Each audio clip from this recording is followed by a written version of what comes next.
디도한테 하는 말은 맞는 것 같고, 그럼 디도가 쓴 것 같지는 않은데, 요거는 목회서신이니까 바울이 디도한테 하는 말이에요. 예. 근데 목회자가 목회자한테 이런 이야기를 하려면 약간 원숙해야 될 거 아니에요. 바울 지금 나이는 한 60쯤 됐거든요.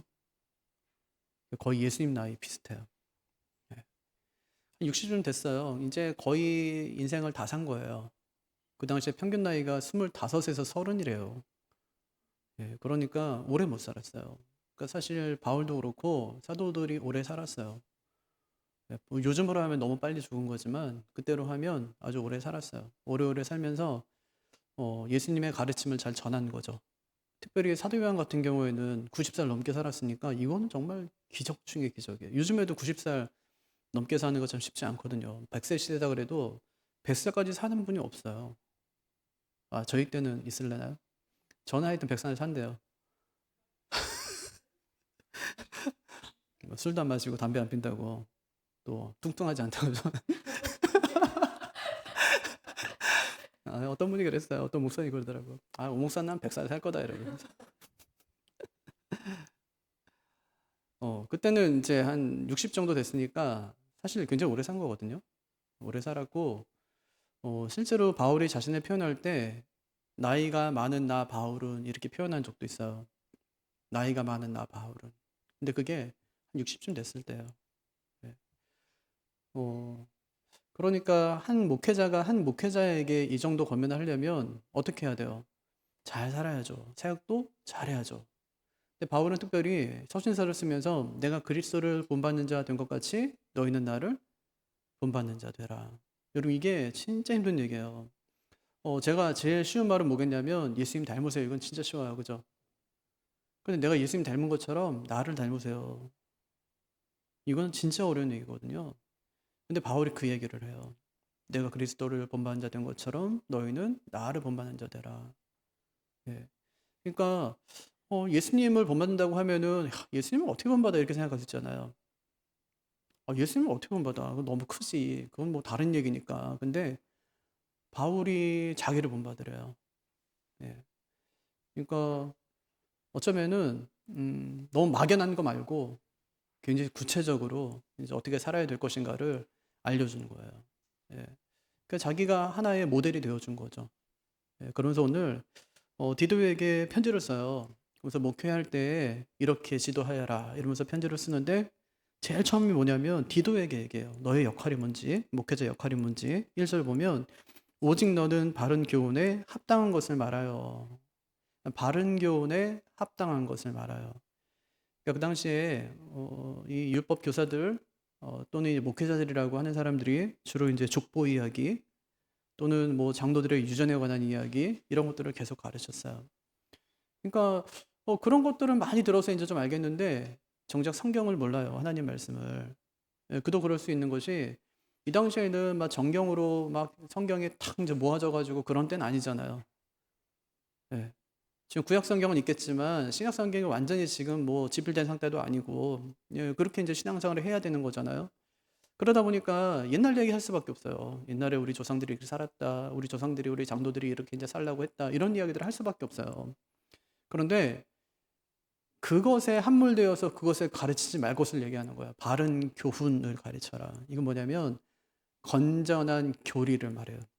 건전한 교리. 건전한 교리를 가르칠 것을 디도에게 말하는 겁니다. 그렇게 하지 말라는 거예요. 그래서 목회자가 무슨 책을 보느냐 하는 건 참 중요하거든요. 왜냐하면 주님께서 마태복음 12장 34절에서 이는 마음에 가득한 것을 입으로 말함이니라 이렇게 말씀하셨어요. 마음에 가득한 것을 입으로 말하니까 뭘 읽느냐, 뭘 보느냐, 뭘 듣느냐 하는 것은 굉장히 중요하다는 말이에요. 예. 요즘에는 듣는 것도 많고요, 보는 것도 많아요. 그러니까 좋은 것처럼 보이지만 사실 굉장히 위험한 거예요. 예전엔 그게 없어요. 예전에는 교회 와서 말씀 듣지 않으면 어디 가서 말씀을 못 들어요. 그러니까 뭐 이웃교회에 이번에 부흥회한다고 그러면은 가보는 거예요. 왜? 뭐 새로운 목사님이 오셔서 말씀 전하고 하니까 말씀에 은혜 받읍시다 해서 같이 가는 거잖아요. 요즘에는 교회들마다 부흥회하는 교회가 거의 없어요. 예. 요즘에는 개인들마다 말씀이 너무 풍성해요. 하루에도 뭐 얼마나 많은 것들을 듣는지 몰라요. 어떤 분들은 하루 종일 설교 틀어놓고 있어요. 예, 감리교 목사님 설교 들었다가 침례교 목사님 설교 들었다가 순복음교회 목사님 설교 들었다가 예, 장로교 목사님 설교 들었다가 그러니까 막 뒤죽박죽 막 짬뽕이 되는 거예요. 음. 근데 그게 아니라 진짜 중요한 것은 무슨 책을 보냐, 목사가 무슨 책을 보느냐, 또 어떤 교육을 받느냐, 이거 진짜 중요합니다. 왜냐하면 그것을 통해서 내 안에 담긴 것을 이제 이야기하기 때문에 굉장히 중요하기 때문에 먼저 바울이 디도에게 이야기를 바른 교훈, 예, 바른 교훈을 잘 가르칠 것을 그에게 말하는 거예요. 참 중요하다는 말이에요. 그리고 보니까 나이 든 남자 성도의 역할에 대해서 이야기하는데 여기 보니까 2절에 보면 늙은 남자 이야기하죠. 이게 노인의 복수형인데 신약 성경에 2번 나와요. 한 번은 사가랴가 그래요. 천사가 나타나서 아들이 있겠대요. 그랬더니 뭐라 그래요? 나는 늙었고 내 아내는 나이가 많으니. 예, 나는 늙었고. 예, 그 단어 하나하고 또 아까 이야기했던 바울이 나이가 많은 나 바울은 예, 할 때 그때 이제 늙었다는 표현 하나예요. 그러니까 이제 거의 인생의 끝이 왔다 이제 그런 뜻이거든요. 그런 분들에게 지금 권면하는 거 뭐라고 하냐면 첫째 절제하래요. 절제. 요건 뭐냐면 술 취하지 말라는 얘기예요. 절제하라, 술 취하지 마라, 맑은 정신을 가져라. 술을 얼마큼 마시면 돼요? 말이 좀 이상한 거야? 얼마큼 마시면 돼요? 얼마 전에 제가 뉴스 듣는데 한 의사가 나와서 그래요. 그분은 이제 금주 관련해서 이제 활동하시는 분인데 의사니까 암 환자들 많이 봤을 거 아니에요. 그러니까 항상 저한테 묻는데요. 얼마큼 마시면 돼요? 이렇게요. 그럼 그분이 얘기해요. 일주일에 2잔. 약주는 없대요. 여러분 약주 드시죠? 안 드시나? 약주는 없대. 약주 뭐 담가가지고 먹고 이거 없대요. 예. 그리고 일주일에 2잔. 그래서 소주는 어떤 잔에 마셔야 되냐고 또 묻는데요. 그러면 이거 소주는 소주잔에 마시는 거고요. 맥주는 맥주잔에 마시는 거고 와인은 와인잔에 마시는데 그걸 합하면 도수가 똑같대요. 그래서 소주를 와인잔에 마시는 건 안 되고요. 일주일에 2잔. 예. 그럼 사는 얘기가 암 걸린대요. 술 많이 마시면 결국 암 걸리니까 예, 진짜 건강을 위해서 마시든지 뭘 하든지 간에 한 일주일에 2잔 이렇게 얘기하더라고요. 그러니까 이거는 뭐 마시지 말란 얘기죠. 일주일에 2잔을 어떻게 마십니까? 마시는 사람들이. 그건 말이 안 되죠. 그죠? 예. 그러니까 늙은 남자들에게 이야기를 노인들에게 이야기하기를 예, 절제해라. 예, 술에 취하지 말란 말이에요. 술 마시지 말라는 말은 없죠. 근데 또 마시라는 말도 없어요. 예. 근데 술을 가까이 하지 말란 말이 있어요. 보지도 말라는 말. 그러니까 마시지 말라는 말만 없을 뿐이지 성경은 절제라는 말이 얼마나 많은지 몰라요. 예, 절제해라. 근데 마시면서 절제는 안 되거든요. 근데 이게 또 사회생활 하다 보면은 어쩔 수 없는 또 상황들이 있잖아요. 특히 남자들이 이제 뭐 직장생활 하다 보면은 술 마셔야 되는 그 자리가 또 있을 수도 있고 여러 가지 어려운데 그때 참 제 생각에 참 어렵겠어요. 그런 자리를 피한다는 게 참 어렵겠어요. 신앙생활 하면서. 근데 저희 교회 집사님들 중에서도 참 이제 진짜 고군분투 하시는 거죠. 뭐 술을 마실 수는 없고 또 그 자리에 안 갈 수는 없으니까 어 어떤 분들은 그 뭐 무알콜 맥주를 사 가신다는 분도 계시고요. 그 자리에 갈 때 무알콜 맥주 사 가신다는 분도 계시고요. 어떤 분들은 아예 그냥 승진을 포기해요. 안 마시니까. 그러면 교제가 안 되니까요. 아예 그냥 승진은 그냥 제껴 놓고 자기는 승진할 그건 안 되고 하니까 그렇게 하시는 분도 계시고요. 예, 참 이게 어렵겠다 마음으로. 예, 진짜 어렵겠다. 예전에 있던 변집사님은 그 군인이잖아요. 어, 군인들은 참 이게 어렵잖아요. 이게 계급 사회인데 뭐 사단장하고 같이 이제 회식을 하는 자리에 있으면은 순짠이 돌아갈 거 아니에요. 그럼 그걸 거절하는 게 진짜 어렵잖아요. 근데 거절해요. 예. 그럼 사는 얘기가 참 쉽지 않대요. 예. 참 쉽지 않은 거예요. 이게 어려운 얘기죠. 음. 그러니까 거기 뭐 자기보다 훨씬 더 계급도 높은 사람들이 안수집사도 있을 거고 그 안에 다 있잖아요. 다 마시는데 자기는 안 마셔. 왜냐하면 교회 다니니까. 그럼 너만 교회 다니냐 이렇게 되는 거. 난 뭐가 되냐 이렇게 되는 거예요. 사회생활 자체가 어려워지는 거고. 근데 불이익이 되게 많을 것처럼 보이지만 그 집사람이 또 잘 살더라고, 또 잘하고. 예, 참 어려운 얘기죠. 그런데 나이 든 분들에게 이제 하는 얘기가 절제해라, 그렇게 얘기해요. 절제. 요거는 이제 남자 어른들에게만 하는 얘기는 아니에요. 뒤에 보면은 여자 어른들한테도 그렇게 똑같이 얘기해요. 예, 술 마시지 말라고 똑같이 얘기하는 거예요. 근데 이상하게 젊은 남자, 젊은 여자에게는 이런 권면이 없어요. 나이 들면 한 잔씩 하시나 봐. 예. 요즘에 안 그러나요? 아니, 옛날에 하여튼 그게 뭐 일반적으로 뭐 그렇게 해왔으니까 지금 이런 얘기 하는 거 아니겠어요? 두 번째가 경건하며, 그래요. 존경받을 만한 고귀한 신앙의 성품을 가져라, 그런 얘기고요. 신중하래요. 행동을 조심하래요.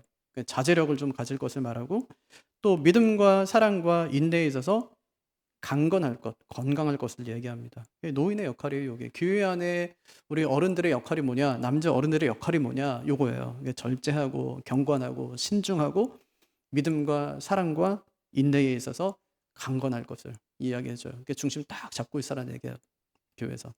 또 나이 든 여자 성도의 역할이 있어요. 행실이 거룩하며, 이 말은 뭐냐면요, 신앙이 합당한 생활 태도를 말해요. 행실이 거룩하며, 또 남을 헐뜯지 말래요. 남을 헐뜯지 마라. 모함하지 말라는 말이고요.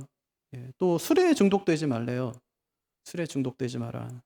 또 하나가 선한 일을 가르치는 자가 되라. 누구한테 가르쳐야 될까요? 교회 안에 있는 후배들이에요. 네, 선한 일을 가르치는 자가 되라. 네, 그러니까 행동, 언어, 술, 그리고 가르침, 이 역할이에요.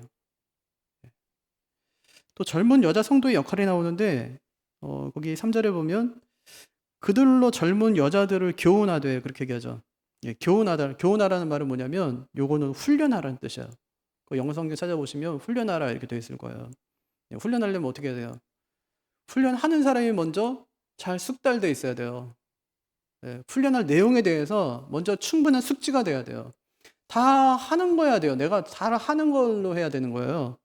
뭘 하냐면 이제 남편과 자녀들을 사랑하도록, 예, 그렇게 훈련하라. 남편과 자녀를 사랑하도록. 요건 이제 가정을 잘 지키라는 얘기죠. 또 신중하고, 요거 신중하다는 말은 이건 근신하다 이렇게도 번역돼 있어요. 근신하는 거예요. 자기 통제죠. 근신은 자기 통제. 자기를 잘 통제하는 거고요.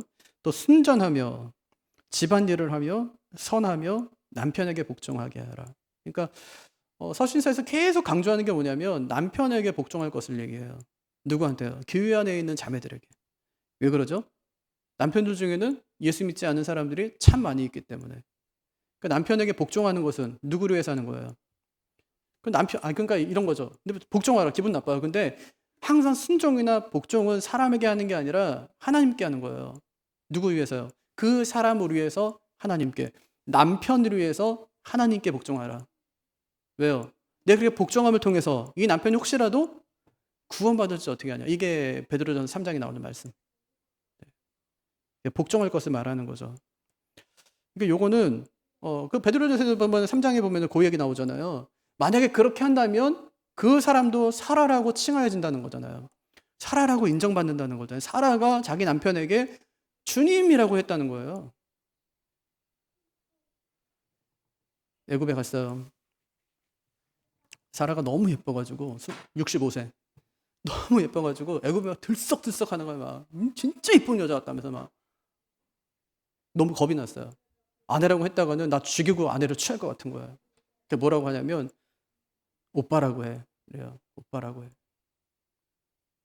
사라 그 말을 듣습니다. 네. 그렇게 남편의 말에 순종해요. 끝까지. 네. 그래서 우리 먼저 예수 믿은 자매들에게 이제 사도 바울을 권면할 때 사라의 이야기를 또 한번 연상케 하면서 그렇게 복종할 것을 이야기하는 거예요. 왜냐하면 그를 위해서.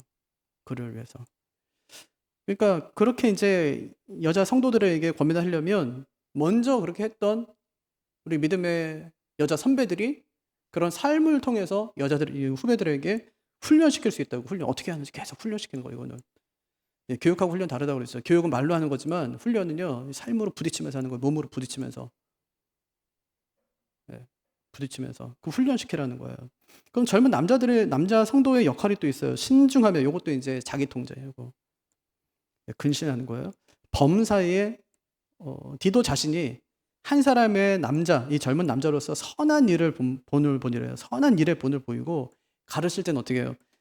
정직함과 진지함과 책망할 것이 없는 온전함을 보여야 된다. 이 6절부터 8절까지 그 얘기예요. 그게 젊은 남자 성도들이 교회에서 해야 될 일이다. 또 있어요. 종의 신분으로 있는 성도들의 역할이 또 나와요. 그래서 범사의 상전을 순종하되 어떻게 해요? 기쁘게 하래요. 말대꾸하지 말래요.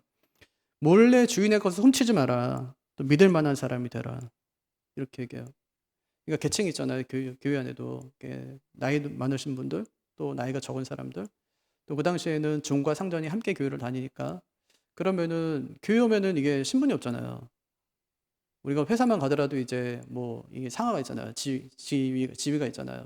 그러니까 좀 어렵지만 교회는 사장님도 있고요. 이제 막 회사에 들어간 신입 사원도 있고요. 다 있어요. 그런데 서로 아무 허물이 없어요. 교회 안에는. 네. 그러니까 상전도 있고 종도 있고 그래요. 항상 기억하라는 거예요. 종들은 상전을 대할 때 어떻게 해야 되느냐? 순종해라. 순종해라.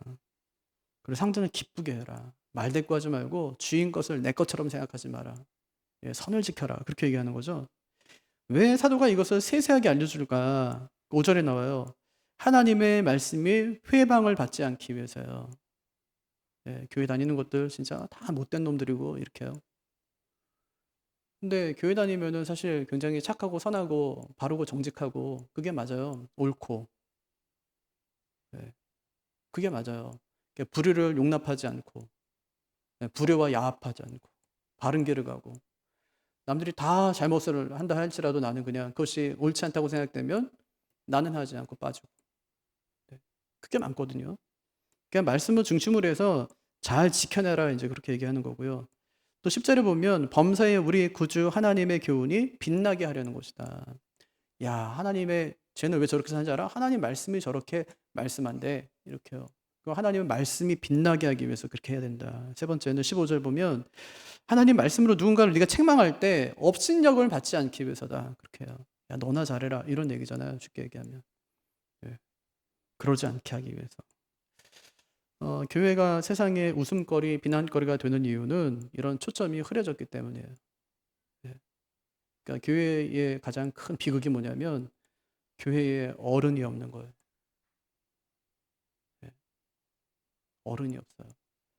저는 한국 교회의 비극이 뭐냐면 어른이 없어요. 방송국에서 참 난감하대요.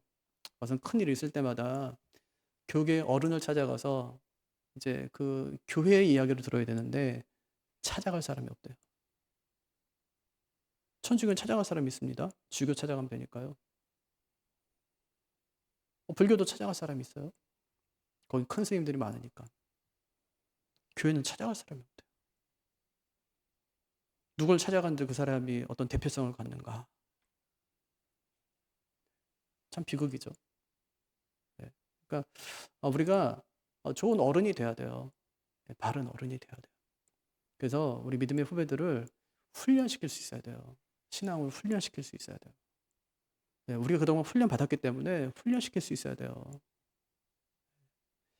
그러니까 바르게 잘 훈련 받아서 우리 자녀들도 훈련시키지만 또 믿음의 후배들도 잘 훈련시켜서 진짜 건강한 교회 또 건강한 성도가 막 태어날 수 있도록 그렇게 우리 교회가 좀 훈련하는 장소가 좀 됐으면 좋겠다 싶은 생각이고요. 오늘 말씀을 다시 한번 집에 가셔서 한번 쭉 한번 읽어보시면서 나는 어디에 해당할까? 나는 어떻게 훈련받고 어떻게 준비되어야 될까 하는 것들을 잘 살펴보시기를 바랍니다. 제가 기도하겠습니다. 하나님 아버지,